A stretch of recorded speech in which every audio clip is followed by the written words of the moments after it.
Aturan perjumlahan adalah prinsip dalam matematika, khususnya pada kaidah pencacahan, yang digunakan ketika hanya salah satu dari beberapa kejadian yang dapat terjadi, dan kejadian-kejadian tersebut tidak bisa terjadi secara bersamaan. Nah, berarti kan nggak bisa secara bersamaan, berarti ditambah. Contoh soalnya, Yuda memiliki 5 mobil dan 5 sepeda motor untuk pergi ke sekolah. Yuda bisa memilih naik mobil atau sepeda motor. Berapa banyak cara Yuda dapat pergi ke sekolah? Berarti kan 5 mobil, berarti 5 sama 5 sepeda motor, berarti 5 tambah 5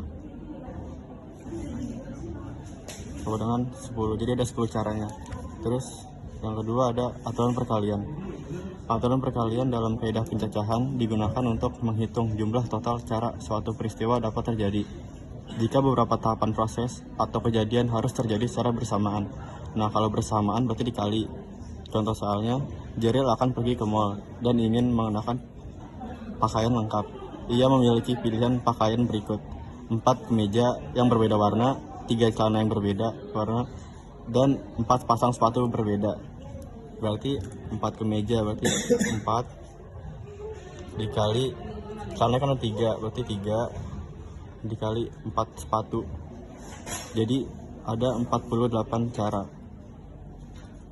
Ini terus ada materi faktorial. Faktorial disimbolkan dengan n faktorial adalah hasil perkalian semua bilangan bulat positif dari 1 hingga n atau bilangan bulat positif tertentu.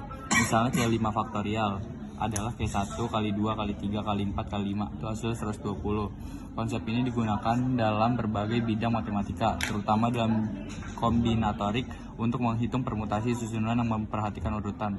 Terus ini ada contoh soalnya 5 faktorial kurang 3 faktorial, 5 faktorial 3 faktorial, 5 kali 4 kali 3 kali 2 kali 1. Ini dikaliin semua hasilnya 120. Terus ini 3 faktorial 3 kali 2 kali 1.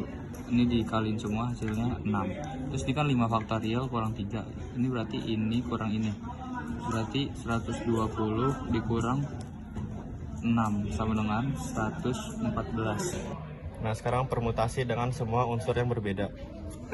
Permutasi dengan semua unsur berbeda adalah susunan terurut dari suatu himpunan objek yang semua anggotanya unik dan tidak ada yang sama. Dalam jenis permutasi ini, urutan penyusunan sangat penting sehingga setiap susunan yang berbeda memiliki makna unik. Di sini rumusnya ada n faktorial. Contoh soalnya, di sebuah rapat ada 4 kursi dan 4 orang berbeda. Berapa banyak cara mereka duduk di kursi tersebut? Kan ada 4, berarti n-nya itu 4 faktorial. Berarti 4 kali 3 kali 2 kali 1. Berarti ada 24 cara. Selanjutnya ada materi permutasi dengan sebagian unsur yang berbeda. Permutasi dengan semua unsur yang berbeda adalah susunan dari k unsur yang dipilih dari n di unsur berbeda, di mana urutan penyusunan sangat diperhatikan dan tidak ada unsur yang berulang. Rumusnya kayak P n k sama dengan n faktorial per n kurang r faktorial, di mana n faktorial adalah hasil perkalian semua bilangan asli dari 1 hingga n. Ini contoh soalnya, sebuah organisasi akan memilih 3 orang pengurus dari 10 kandidat, yaitu ketua, sekretaris, dan bendahara. Berapa banyak susunan pengurus yang dapat dibentuk? Terus kita pakai ini nih, pakai rumus ini nih. P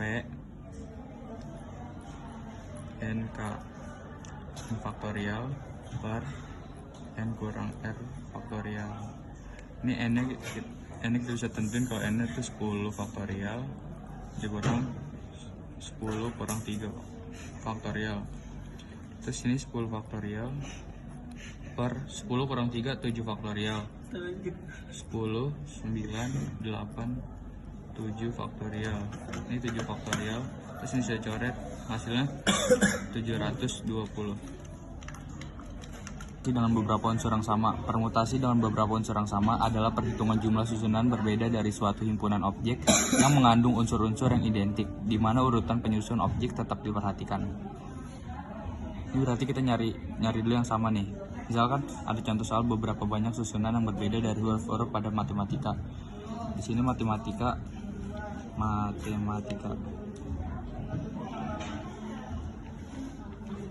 Ini ada 10 huruf.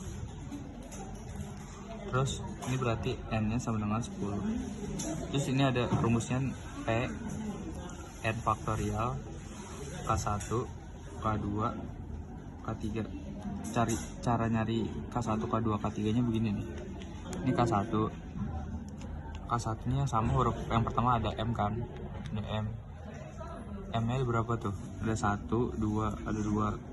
Terus di K2 nya huruf A. Huruf A nya ada 3, 1, 2, 3.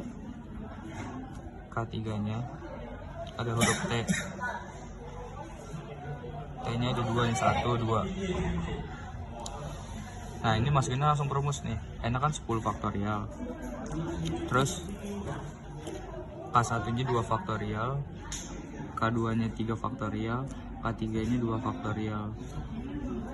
Udah tinggal jabarin 10, 9, 8, 7, 6, 5, 4, 3 faktorial per 2 kali 1, 3 faktorial, 2 kali 1. 3 faktorial coret. Terus ini 2 kali 1 sama 10, 5. Ini 2 kali 1 juga coret, sama ini jadi 2. Jadinya 5 kali 9 kali 8 kali 7 kali 6 kali 5 kali 2.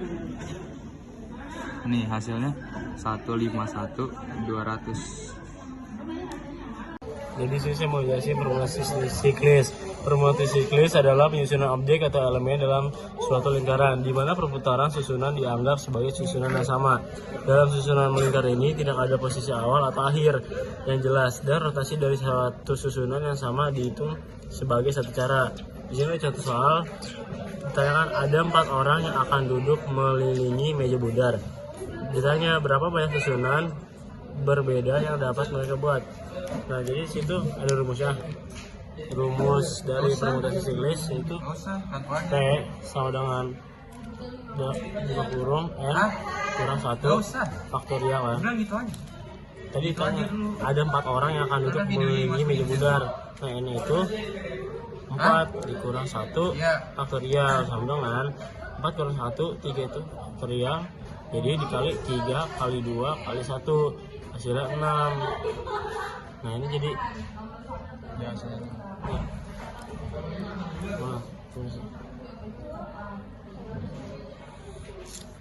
saya selanjutnya mau ngejelasin kombinasi dalam matematika kombinatorik berarti himpunan objek yang tidak mementingkan urutan. Kombinasi berbeda dengan permutasi yang mementingkan urutan objek. Jadi sini contoh soal, pada sebuah kaleng terdapat 8 kelereng kecil. Adit ingin mengambil 5 kelereng sekaligus secara acak. Ada berapa cara yang bisa Adit gunakan untuk mengambilnya? Jadi di situ ada rumusnya, ada rumus kombinasi yaitu N kombinasi R. Kan tadi ada soal kan sini N itu 8, R itu 5. Nah, masukin rumusnya N CR sama dengan N berapa? 8 kombinasi 5. Nah, masukin sini 8 faktorial per, jadi 8 dikurang 5, jadi 8 kurang 5 faktorial dikali 5 faktorial. Nah, hasilnya itu 8 faktorial per 3 faktorial kali 5 faktorial. Nanti di bawahnya 8 kali 7 kali 6 kali 5 faktorial per 3 kali 2 kali 1 kali 5 faktorial. Dicoret-coret jawabannya 8 kali 7 56. Nah, ini hasilnya dari kombinasi tersebut.